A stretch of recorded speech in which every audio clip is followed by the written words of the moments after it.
Hey everybody, welcome back to the channel. This is the Real Rant Reviewers back with you for another rant. I'm going to say a rant review, and I'm not going either way or. We're going to talk about Mystic River 2003, directed by Clint Eastwood, starring Sean Penn, Tim Robbins, Kevin Bacon, Lawrence Fishburne, guys, all-star cast. Yeah. So anyways, you got Clint Eastwood. He composed the music for this movie too. I love the fucking music, all right? I love the music. Hands down, give props to Clint Eastwood. He should compose more of his own fucking music. I don't know why he's doing great music.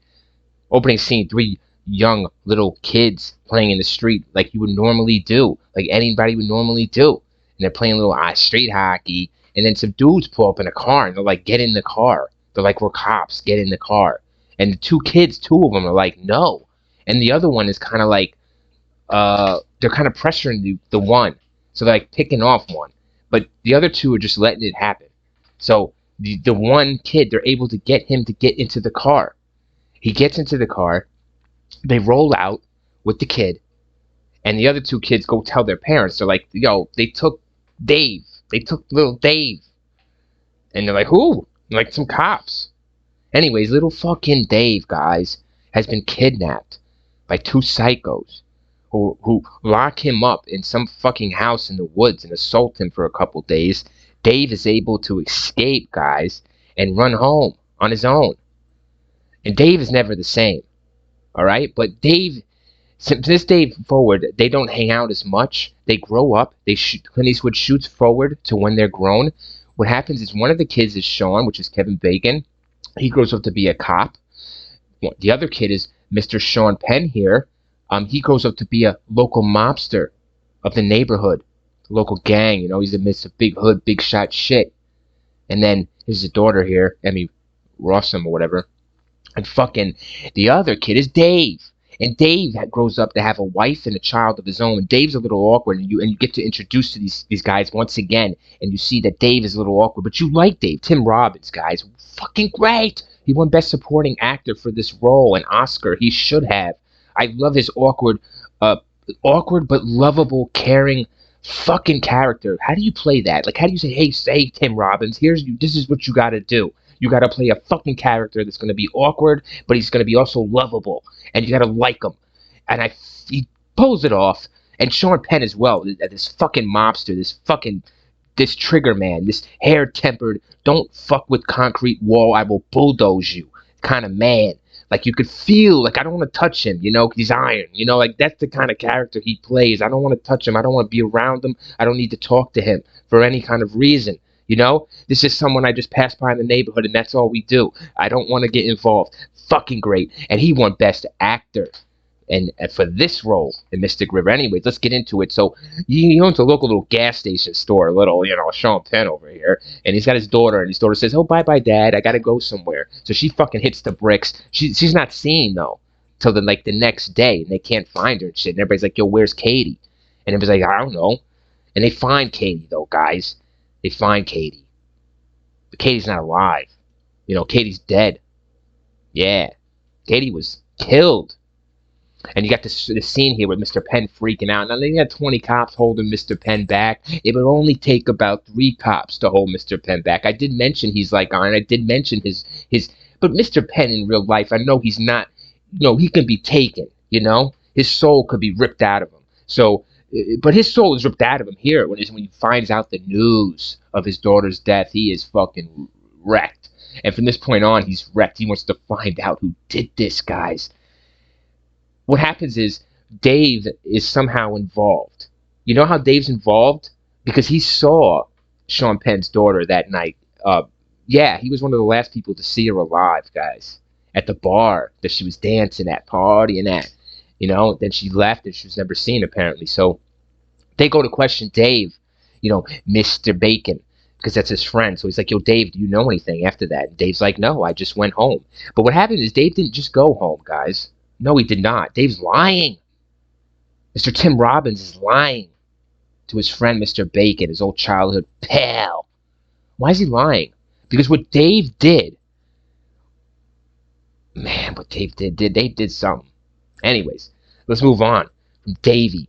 So, you know, Bacon is like telling Sean Penn here, guys. He's telling Mr. Penn, calm the fuck down. Let me do my job. I will find your daughter's killer. I will find your daughter's murderer. Do not do anything. Do not move on this. He's like, Mr. Bacon is telling him, listen to me. I know you're big shit. I know you can kill anybody within one snap of your finger. I know this. I don't. That's not the point here, Mr. Penn. The point is you let me do my fucking job so there's no collateral damage from you. So you don't go haywire psycho and there's more death than we need, than we already have. Let me do my job. This is why I do this, for the safety and all that shit. I don't gotta explain myself on why detectives do their job. But apparently Mr. Bacon does not do it fast enough. This fucking movie, his own wife, Tim Robinson's own wife, saw blood on Mr. Robinson's hands that night, that the last night that he saw Katie. He come into the house with blood on his arm, blood on his fists, guys, like he beat someone to death. And his wife saw his hands and helped him clean up his hands. She starts feeling guilty. She sees the way Tim Robbins is acting a little differently, guys. Is he acting differently? I mean, yeah, he's acting differently because they did something. I'm not sure what he did. We're not sure what he did by this point in the movie. Neither is she. But the bad move is, guys, as you see here in this scene, as you will see in the movie, she goes to the wrong person, to confide in the wrong person about her worries or her suspicions about her husband. Guess who she goes to? Mr. Sean Penn. Yes. She goes to Jimmy. I think his name is Jimmy. She goes to Jimmy.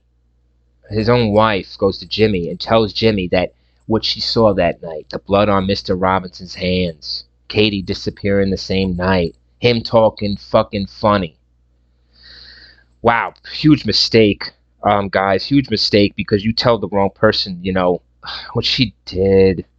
And Mr. Penn takes this as concrete evidence. He takes this as truth. He takes this as full-blown proof and evidence that Mr. Tim Robbins, his old Pum Chow chum, that got something fucked up to him back in the day, did something this day, all right, to his daughter. He believes he killed his daughter. And you believe it. I believe it. Why not? You're telling me anything different. You haven't shown me anything different. Mr. Bacon is slow. He's fucking slow. Now, there's a side story with these kids. Katie's boyfriend. Whatever. Slow. You're slow. Penn is faster. Penn acts on this evidence right away. He sets Mr. Dave up to meet him at a bar near the Mystic River. This is where Mr. Penn disposes of bodies in the Mystic River. And he tells Dave this as he has Dave on his knees, pissing his pants. Literally. Pissing his pants on his knees in front of the Mystic River with a gun or knife. A fucking knife, guys. There's guns, there's knives, there's whatever. There's, they're scaring Dave to death, literally. And they're telling Dave, Sean Penn's telling Dave, listen, I know, your wife fucking told me what you did that night. She fucking told me, your own wife. You fucking tell me that you killed my daughter and I let you walk. I let you live. I know you're fucked up, Dave. I know what happened to you. I know what was done to you. I know you're a sicko. You fucking tell me you killed my Katie. You can live. And he tells him that, guys. And you know it's not true. And you're just thinking, and Mr. Robbins is telling him, I didn't kill your daughter. I didn't kill Katie. You know what I did that night? And he admits what he did that night. What happened was after we saw Katie at the bar, Mr. Robbins, he went home and he's minding his own fucking business. And he looks over and sees, he sees something happening with the child and a man. He is very offended, and he's thrown back to his childhood by seeing this action take place. He intervenes in this action. He rips this man out of the car, and he beats him to death in the middle of the street with his bare hands. He just beats him to death, and then he walks away, goes home. He tells Mr. Sean Penn, this is what I did. I killed some guy that I saw hurting some other person, like I was hurt. That's all. That's what I did that night. I didn't kill your daughter, man. And he's crying and shit. It's good, man. It's good. It's good. They're fucking with him, They're putting the knife in. Like, come on, tell me you fucked. They're telling. He sees no way out. Mr. Robbins has been pushed to the limit to where, like, I don't know, guys. It's hard for me morally. It's hard for me because if my life is it's hard for me. I understand where he's coming from. So he tells Mr. Sean Penn, yes, I did. I killed your daughter that night. Please let me go home to my son and to my wife. But no, Mr. Penn is no. He's heard all he wants to hear. Bye-bye, Mr. Robbins. The knife is stuck into Mr. Robbins. Mr. Penn's is saying shit to him while he's sticking the knife in and twisting it and gutting him, whatever the fuck you want to say, and then they just toss him into the Mystic River. Then Penn goes home and he drinks, and Mr. Bacon comes along, and Mr. Bacon sits down next to Mr. Penn that morning, and he says, "Yo, have you seen Dave? Dave ain't showing up. His wife is calling me. Dave ain't showing up." Yeah, his fucking wife. He better be. Dave ain't home. You seen Dave? He says, "Yeah, I seen Dave. The last time I seen Dave." And he gets up and he points right down the same street that they were playing at where Dave was taken as a child. They're on that same fucking street. And he says, "That's the last time I saw Dave hop into the car and go." You know?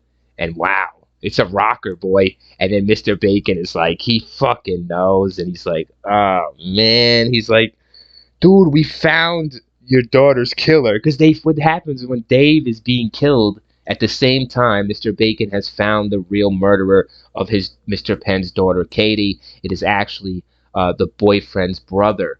A prank gone wrong, supposedly.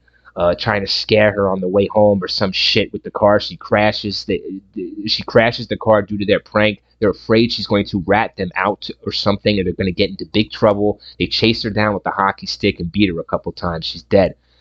Okay. He finds this news out from Mr. Bacon. It doesn't rock him, though. He's just like, well, and it's this beautiful part at the end, guys. There's a picture here, not now, but before you saw it. He's staring out the window. It's right at the end, and his wife comes up to hug him, and she embraces him, and he tells her what he's done, and he has guilt over it, and I like that. I like it, but she tells him no, like basically, like, you're a king, and the king does what needs to be done, and you did what you had to do, and that's it. And there's no feeling guilt over it, because you did it for the right reasons. You did it to protect your family. You did it, and she kind of like gives him this comfort, and I like it. And she lays him down, and they probably do whatever, but it's like, it's a good, I don't know, I like it because I wanted him to like cry. I wanted him to feel bad for Mr. Robbins and shit, and for his childhood friend. I wanted him to have regret, but she stopped that. So as soon as she stops that, they go outside because the parade's going on, and you see Mr. Robbins' wife, and you see Mr. Robbins' child on the float, like baseball float, like you would do back in the day. Any child knows this when you're in the baseball team for the baseball float in the local city parade. And he's looking for his father, Mr. Robbins. Mr. Robbins ain't there. And his mother's looking, trying to tell the kid, "Hey, I'm here, I'm here, I'm here." But he's looking for his father, and his father's not there. He'll never be there. And anyways, thanks to his fucking mother. Shut your mouth. You don't know. You don't know nothing. Cost this man. Cost the kid. Anyways, end of fucking... Oh, no, it's not. Because what happens is Mr. Sean Penn comes out of his house with his wife, and they're standing on the stoop like big shot shits, and Mr. Bacon, right? He ain't had it. Mr. Bacon points the gun, the symbol of a gun at him, and Mr. Penn, and shoots it like, I got you, motherfucker. I'm gonna get you. And Mr. Penn just looks back at him like this with a shrug, with his hands out, like, hey, man, I interpret that like, hey, man, come get me. You know what I'm saying? What are you gonna do about it? That's how I interpret that shit. I'm gonna get you. What are you going to do about it? What goes around comes around, and the Mystic River there, guys, holds all the secrets, and you see the camera, good pan by Clint Eastwood at the end, pan right over the Mystic River, and the music is beautiful, and the fucking Mystic River. Yeah, Academy Award winning fucking film. Let's rant on it. Watch it.